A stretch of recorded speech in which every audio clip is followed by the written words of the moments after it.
Guys, turn around, she's coming. Who? Oh, Miss Campus. Chinua the fishbone.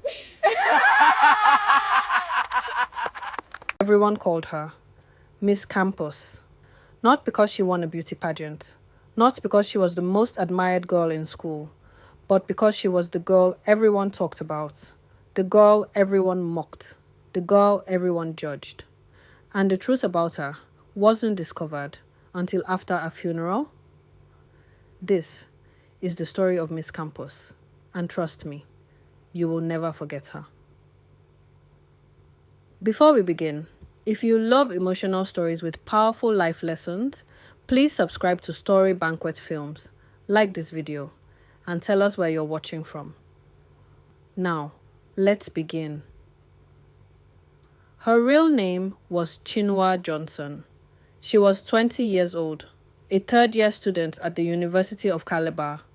Tall, elegant, a beautiful smile, perfect teeth, quiet, reserved, always carrying books against her chest, or tucked neatly inside a small fancy school swoop bag.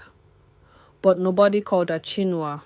To the entire school, she was simply Miss Campus. Not because she won a pageant, not because she was famous, not because she was rich.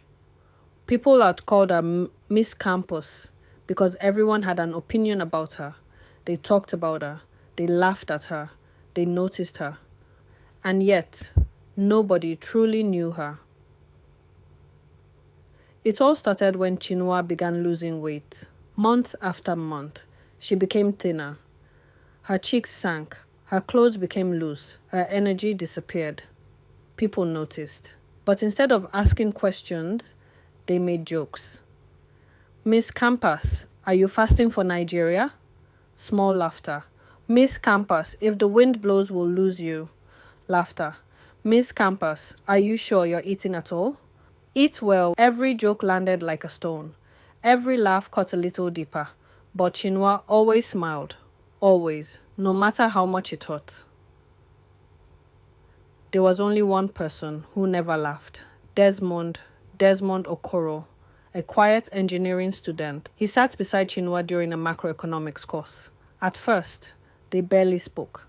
Then one day, he noticed something. Chinua's hands were shaking, badly. She was struggling to write. Without saying much, he pushed his notebook toward her. Copy mine later. That was all he said. No questions, no pity, just kindness. For the first time in months, Chinua smiled genuinely. Their friendship grew, slowly, beautifully. Desmond walked out to lectures, bought her food, carried her books, made her laugh. And for a little while, the burden felt lighter. But there was one thing Chinua never told him: the truth. The truth was hidden inside the brown hospital file beneath her bed. The truth was hidden in weekly hospital visits. The truth was hidden beneath scarves and oversized clothes. The truth had a name: cancer, blood cancer, stage 4. When the doctors first told her, she was only 18. The room spun. Her mother cried. Her father nearly collapsed. But Chinua, she asked only one question: how much time do I have? Not because she wasn't afraid, but because deep down, she already knew. Months passed. Then years. Treatments came. Chemotherapy, needles, pain, weakness, fear. Still, she attended lectures. Still, she smiled. Still, she endured the jokes. One afternoon, Desmond found her crying behind the library. It was the first time he had ever seen her cry. Chinua, what happened? She tried to wipe away her tears, but she couldn't. Finally, she whispered, "Promise me something. Anything.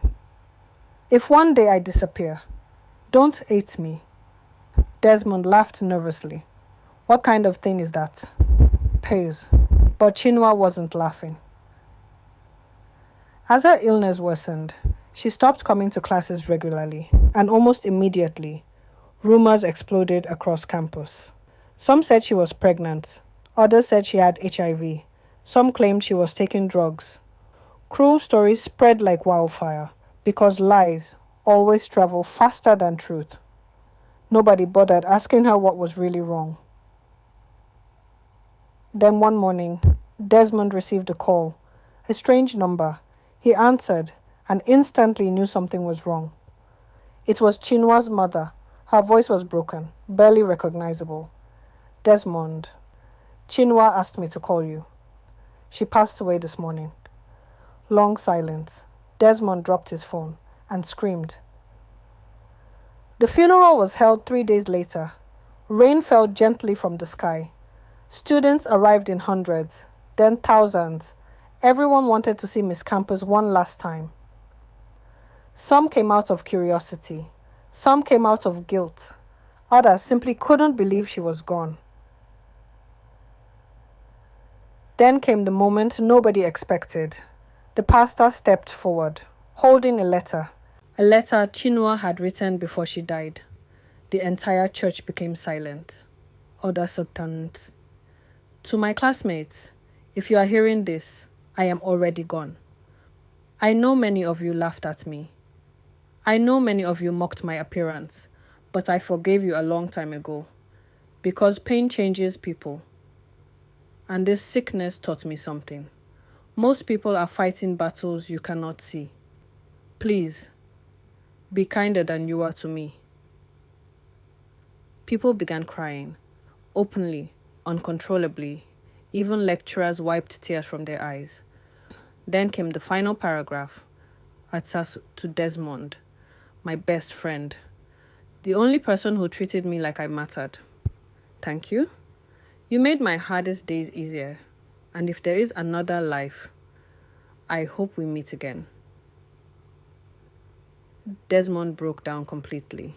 The strongest young man in the room, crying like a child.